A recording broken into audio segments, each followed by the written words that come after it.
안녕하세요. 대박파파입니다. 오늘은 다시 6월 공모주 라운테크 설명해 드리도록 하겠습니다. 요 세 가지 혹시 맞추셨나요? 네, 이 내용도 한번 같이 알아보도록 하겠습니다. 요 세 개 주식을 많이 하셨던 분들이라면 아실 수 있는 단어들입니다. 바로 소, 부, 장, 소재 부품 장비. 이 라운테크가 소재 부품 장비주로서 특례 상장을 하게 되었습니다. 라운테크 기업 분석을 해보도록 하겠습니다. 이 산업용 로봇 전문 기업인데요. 그 중에서 특히 반도체 웨이퍼 이송 모듈 제품이 핵심 제품이라고 합니다. 매출의 약 82%를 담당하고 있고요. 그래서 간단한 구조를 보시면 이렇게 기계들이 있으면 여기에 이 로봇이 이렇게 웨이퍼를 뺐다가 다시 넣어주고 하면서 이 공정들을 마치는 그런 시스템인데요. 그래서 이 로봇을 직접 한번 보시면 훨씬 더 내용을 좀 간편하게 확인하실 수 있을 것 같아서 유튜브에 있는 라운테크 홍보 영상이 있더라고요. 그 영상을 한번 같이 보시도록 하겠습니다.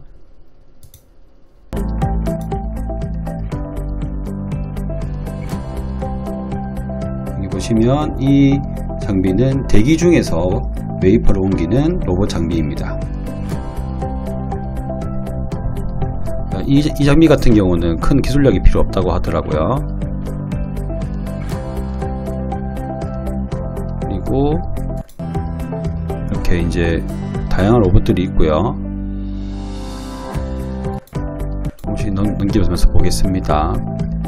그래서 이 고객사들의 니즈에 맞추어서 비슷해 보이는 로봇이지만 그 기능들을 조금씩 바꾸어서 출시를 하고 있다고 합니다. 요거 같은 경우에는 지금 두 개가 있죠. 그래서 한 번에 두 개를 할 수 있는 그런 장비를 가지고 있고요. 여기 보시면은 백큐움이라고 하는 것은 바로 진공 로봇이죠. 그래서 이 진공 로봇 같은 경우가 훨씬 더 기술력이 많이 필요하다고 합니다. 그리고 여기 뒤에 보시면은 반도체 웨이퍼 뿐만 아니라 이 디스플레이 디스플레이로 옮기는 글래스라고 되어 있죠. 유리를 옮겨주는 그런 로봇이고요. 여기도 진공 로봇이 있고, 그리고 스마트 팩토리에 쓰는 이런 이거를 대신 포장을 해주는 스마트 팩토리에 있는 기계라고 합니다.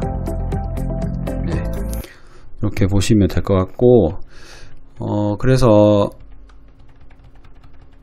이제 기기들을 살펴보셨고요. 그런데 이제 아까 보셨듯이 제가 설명해 드린 건 EFEM이라고 되어 있는데, 이 기기는 대기 중에서 움직이는, 그러니까 우리 평상시 공기 중에서 움직이는 로봇이라고 할 수 있고요. 요거 같은 경우는 이 진공 환경에서 웨이퍼를 옮기는 로봇인데, 이 라운테크가 주목받는 이유가 바로 국내 유일 진공에서 로봇을 움직이는 진공 로봇 생산 업체라고 합니다. 왜냐하면은 이 기술력이 필요한데요. 그 기술력이 필요한 이유가 이 로봇이 움직이려고 하면 모터가 필요하잖아요. 근데 이 모터를 진공에서 하게 되면은 파티클이라고 하는데, 이 파티클은 미세먼지라고 합니다. 그래서 모터를 움직였을 때 미세먼지가 생겨서 반도체 불량이 나게 되고, 이 기계 하나가 잘못됨으로써 그 반도체들을 전부 다 못 쓰게 되는 그런 불상사가 생길 수도 있기 때문에 매우 큰 기술력을 요하고 있다고 합니다. 그런데 이 국내에서는 유일하게 이 로봇을 만드는 기술력을 가지고 있는 게 라운테크라고 합니다. 경진사를 보시면 미국의 브룩스와 일본의 여기, 저는 얼박이라고 읽었는데 대박마바는 알박이라고 읽더라고요. 어느 게 맞는지 혹시 아시는 분 있으시면 댓글로 달아주십시오. 저는 얼박이 맞는 것 같습니다. 어쨌든 이렇게 세 군데가 진공 로봇을 만들어내고 있고요. 여기 이 한국 기업인데요. 여기 이 시메시스는 이제 삼성양 표준 EFEM이라고 하는데, 이 기업은 대기 중 로봇을 만들고 있는 회사라고 보시면 되겠습니다. 이거 삼성향이고요. 라운테크는 여기 이 대표분께서 나오셔가지고 말씀하시는 것 중에 하나가 모터가 이 진공룸 안에 들어갈 수 없기 때문에 진공룸 밖에서 모터를 달고 그 이동을 이렇게 축들을 이용해서 하는데, 이 축을 7개, 그러니까 뭔가 이렇게 딱딱딱 연결을 해가지고 그 기계를 움직이는 거겠죠. 그래서 그 축이 7개가 있고 특허도 3개나 가지고 있다고 합니다. 그렇기 때문에 기술력 하나만 괜찮고, 그리고 SK 하이닉스에서 이미 오랫동안 써왔기 때문에 어느 정도 국내에서도 이 기업들을 쓰면은 단가가 너무 비싸지기 때문에 라운테크 이제 진공 로봇을 많이 채택하려고 하는 추세라고 합니다. 그 추세를 볼 수 있는 부분이 바로 이 삼성인데요. SK 하이닉스 같은 경우에는 이렇게 라운테크 향을 많이 했습니다. 이게 아까 전에 말씀드렸듯이 여기 보시면은 요 기계 옆에 다른 기계들이 있잖아요. 그래서 이 라운테크 기계 하나만 가는 것이 아니라 반도체 공정에 필요한 장비들이 들어가는데, 그 장비 중에 주성 엔지니어링과 이렇게 같이 맞추어서 SK 하이닉스에 들어갔다고 합니다. 그런데 이제부터는 테스와 원익 IPS를 통해서 삼성으로도 들어간다고 하는데요. 이 테스와 원익 IPS는 이 두 회사 모두 라운테크의 지분을 가지고 있는 회사들이기도 합니다. 결국에 이제 같은 한 배를 탔다라고 생각하시면 될 것 같고요. 그래서 이 삼성에서도 이렇게 들어가고 있고, 여기는 아까 전에 그 경쟁사인 시메시스라고 하는 회사가 갖고 있다고 보면 되는데, 만약에 이 라운테크가 조금만 더 힘을 낸다면 여기도 넘볼 수 있지 않을까, 뭐 그런 희망을 가지고는 있습니다. 그리고 삼성전자와 하이닉스는 큰 돈을 뿌려서 엄청난 금액에 이제 증설을 하고 있죠. 그리고 디스플레이에도 역시 이 라운테크가 관련된 사업을 영위하고 있기 때문에 여기 삼성과 하이닉스에서 사용하는 이 많은 돈 중에 먼저 1차 벤더인 이 기업들이 수혜를 입겠죠. 그럼 이 기업들이 들어갈 때 이 라운테크와 함께 들어갈 것이라고 보고 있고, 특히 점점 이제 국내 비중을 늘리려고 하고 있답니다. 이 라운테크가 꽤 오랫동안 SK 하이닉스에서 쓰여지면서 별다른 문제없이 사용이 되고 있기 때문에 이렇게 앞으로의 성장성이 괜찮아 보이는 기업이라고 합니다. 기업 내용을 잠깐 보셨고요. 그리고 이번에는 재무제표를 보겠습니다. 특이한 게 보면 이렇게 매출액이 올라가는데 여기가 2021년이 전체가 아니고 1분기예요. 그런데 1분기에 바로 작년 매출 영업이익을 그대로 넘게 거의 70%를 더 벌었죠. 여기에서도 보시면 여기 매출액도 보시면 굉장히 많이 벌었습니다. 만약 이 수준으로 4배를 가면은 진짜 엄청난 금액이 나오게 되겠죠. 그래서 아주 매출과 영업이익이 급상승 중이다. 물론 상장 전에 그 실적 마사지 하지 않습니까? 그래서 실적 마사지 아니냐라고 하실 수도 있겠지만, 실적 마사지는 이제 신규 상장하기 전에 재무제표를 좋게 하기 위해서 매출을 좀 더 많이 끌어당기는 그런 행위들을 얘기합니다. 합법적인 테두리 내에서 실적을 조금 더 당겨서 쓰는 그런 내용이죠. 하지만 그렇다 하더라도 굉장한 실적을 발표했기 때문에 1분기가 지금 작년 거를 이미 넘어버렸으니 성장성이 굉장하다고 볼 수 있겠습니다. 하지만 안 좋은 부분이 바로 이 부채 총계인데요. 부채 비율이 굉장히 높습니다. 다른 자산에 비해서 부채 비율이 높고, 그리고 여기 보시면 이익잉여금과 자본잉여금이 있죠. 이 이익잉여금이 마이너스예요. 여기 보시면은 이제 자본잉여금이 남아있는데 한 절반 정도는 까먹었죠. 이것까지 다 까먹고 나면은 이제 자본잠식으로 들어가게 되는 겁니다. 자본잠식 같은 경우는 50% 기준이 있죠. 그래서 이거 자본잠식 같은 경우에는 관리 종목 이슈가 있기 때문에 굉장히 위험하긴 하지만 여기 원래 신규 상장주에는 이 정도의 재무제표는 큰 신경을 쓰지 않는다는 것도 있습니다. 왜냐하면 단기로 투자하시는 분들이 많기 때문에, 그리고 이제 매출액도 급상승하고 이익잉여금 이 손실폭도 점점 줄어들어오는 추세이기 때문에 큰 리스크라고는 보지 않습니다. 그래서 재무 비율 유사기업과 비교해 보시면 이 부채 비율이 여기 있는 다른 우량한 기업들에 비해서 보이시죠? 450%, 이 세 자릿수가 있습니까? 그래서 엄청 큰 거라고 볼 수 있고요. 하지만 매출액 증가율은 다른 기업들에 비해서 요 기업들 말고는 어느 정도 적절하다라고 볼 수 있겠습니다.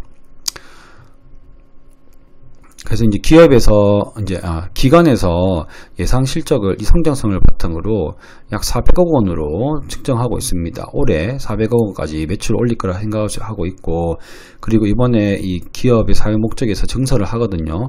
그래서 연 매출액이 점점 더 성장할 것이다 라고 보고 있습니다. 여기에 보시면은 184억에서 이렇게 엄청나게 2배 정도 뛰게 되는 것이죠. 그리고 라운테크 청약 기호를 말씀드리겠습니다. 6월 7일과 8일에 하게 되고요. 6월 6일이 공휴일이 아닌 게 너무 아쉬운 대바파파입니다. 그래서 6월 6일까지는 계좌 개설을 하셔야 됩니다. 공모 가격은 일단 밴드 상단까지만 했어요. 수요 예측은 아직 안 했기 때문에. 그리고 좀 특이한 것이 일반 고객도 50% 삼성증권과 한국투자증권의 온라인 고객과 같은 고객 등급입니다. 그리고 나머지 일반 고객이고요. 그리고 이 수량도 현재 12만 5천 주라고 되어 있는데, 여기 그렇죠. 일반 청약자가 25%일 경우에 그렇고요. 만약에 우리 사주조합 미달 분량이 이렇게 내려오게 된다면 조금 더 늘어날 가능성도 있으니까 그것도 잘 참고해 주시고요. 배정 수량이 작고 공모 규모가 작아서 대부분 추첨에 운명을 맡겨야 할 것 같고요. 균등 물량은요. 그래서 규모가 작은 만큼 확실히 먹을 건 좀 적은 그런 청약은 아니겠는가 하고 생각하고 있습니다. 그리고 이번에 좀 특이한 것이 KB증권 청약 자격이 좀 바뀌었는데요. 이렇게 한도가 매우 다양하죠. 그리고 청약 자격은 6월 6일까지라고 생각하시면 되고요. 계좌 개설은 비대면 계좌 개설을 하셔도 되고요.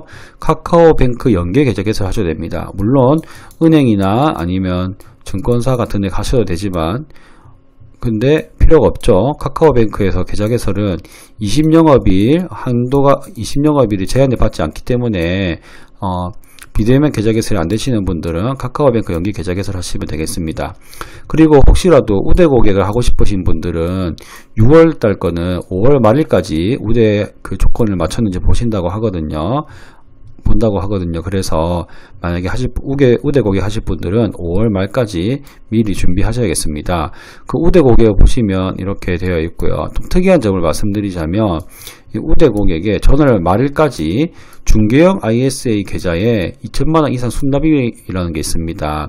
이 중개형 ISA 계좌가 올해 처음 만들어져서 이 ISA 계좌는 원래 있던 거였어요. 비과세 상품이었고 사람들의 일반 서민들의 재산 증식을 위해서 만들어진 상품인데 주식을 사고 팔 수가 없었어요.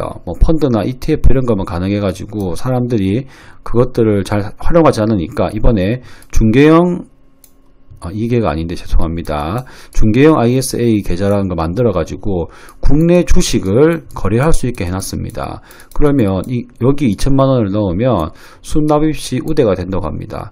이 중개형 ISA 계좌도 만기는 있지만 그 만기 전에도 이미 돈을 다 뺄 수 있고요. 1원만 남기고 다 뺄 수 있고요. 그래서 출금까지 가능하기 때문에 이것도 그냥 일반 주식 계좌처럼 사용하시면 됩니다. 하지만 어떤 혜택이 있느냐, 세금 감면 혜택이 있는데요. 특히 중개형 ISA 계좌는 국내 주식도 거래 가능한데 배당 같은 게 200만원까지 비과세가 됩니다. 3년간 200만원까지 비과세가 되겠고요. 그래서 이제 만약에 20영업일에 걸리지 않으신다면 중개형 ISA 계좌 만드시고 이거 우대 한도를 만들어 놓으시는 걸 추천드립니다. 왜냐하면 이제 KB증권이 6월달에도 많은데 카카오페이 같은 경우 카카오페이 아니면 카카오뱅크 대형 공모주가 또 있는 걸로 알고 있거든요.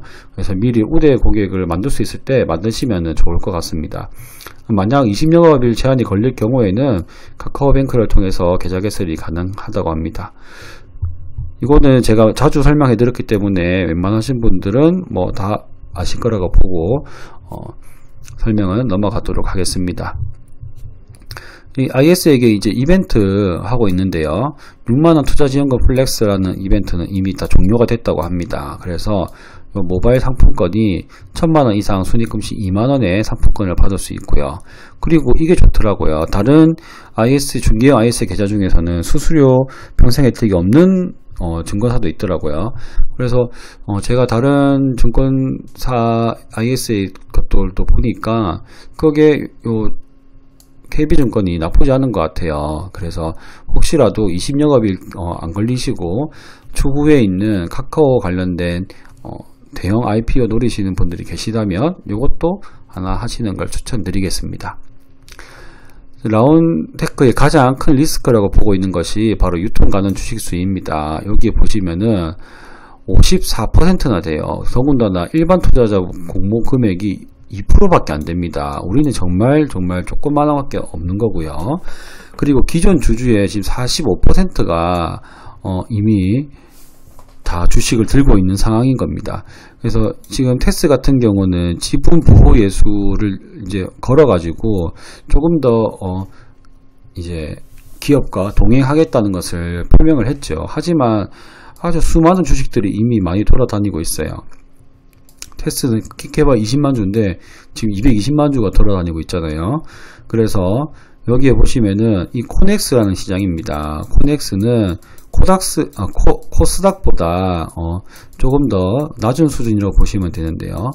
우리나라 그 거래소는 이제 이렇게 나누어지는데 이렇게 올라갈수록 더 들어오는 기준이 깐깐해지고 거래량이 더 풍부해집니다. 그렇기 때문에 코넥스는 이제 거래량이 적고 코스닥에 상장하지 못하는 기업들이 여기 들어가 있는데요. 지금 코스닥으로 이전 상장한다는 것을 알고 이미 벌써 23,900원, 현재 공모가 밴드 상단이 15,800원이기 때문에 여기에서 그 말하는 여기 공모가 가격 산정에서 말하는 적정 가격을 이미 넘어서 버렸습니다. 그렇기 때문에 엄청나게 많은, 더군다나 지금 거래량 보이시죠? 여기 거래량을 보시면 여기 많이 물려 있다는 겁니다. 만약에 시초가가 지금 공모가 밴드 상단으로 했을 때는 15,800원 요쯤인데요. 이렇게 됐을 때 과연 여기 샀던 사람들 버틸 수 있을까요? 조금이라도 건지자라고 손절을 치지 않을까 하는 진짜 걱정이 됩니다.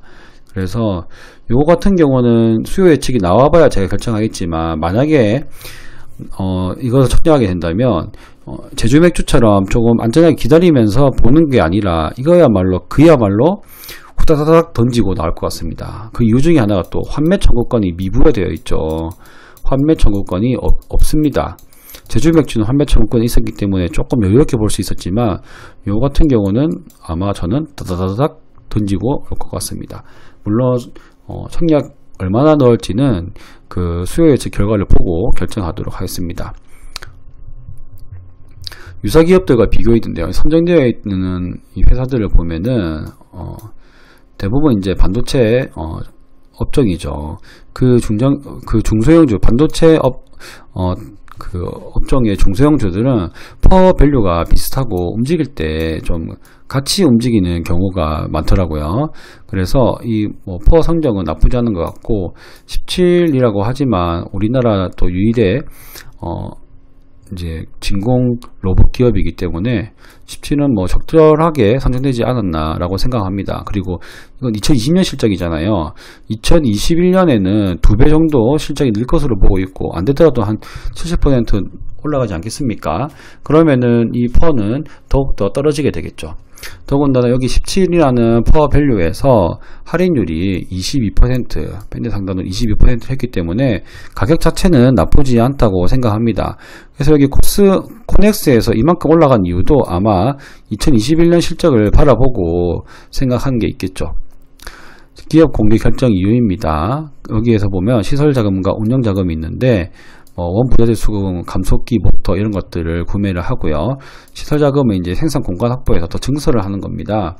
여기 보시면 클린룸이라고 하는데, 여기를 증축해서 이제 더 이제 캐파를 늘려서 생산량을 늘릴 수 있는 능력을 갖추고자 한다고 합니다. 이상 라운테크에 대해서 말씀드렸고요. 이 기업을 보니까 좀 로봇 보는 게 참 재미는 있더라고요. 그리고 기업 내용은 상당히 좋은데 이런 약간 하나의 리스크가 있다는 점, 역시 주식은 다 좋은 건 없는 것 같아요. 어느 정도 좋고 나쁘고를 하나씩 좀 체크해보고, 이 중에서 우리가 마치 쇼핑하듯이 가성비가 좋은지 안 좋은지 이런 것들을 판단하는 게 중요한 것 같습니다. 그래서 이제 경험이 중요한 것 같고요. 여러분들도 대박파파와 함께 경험을 많이 쌓으시면서 이제 조금씩이라도 더 발전하는 투자자가 되셨으면 좋겠습니다. 오늘도 영상 봐주셔서 감사하고요. 그럼 다음에 뵙겠습니다. 주말 잘 보내세요. 감사합니다.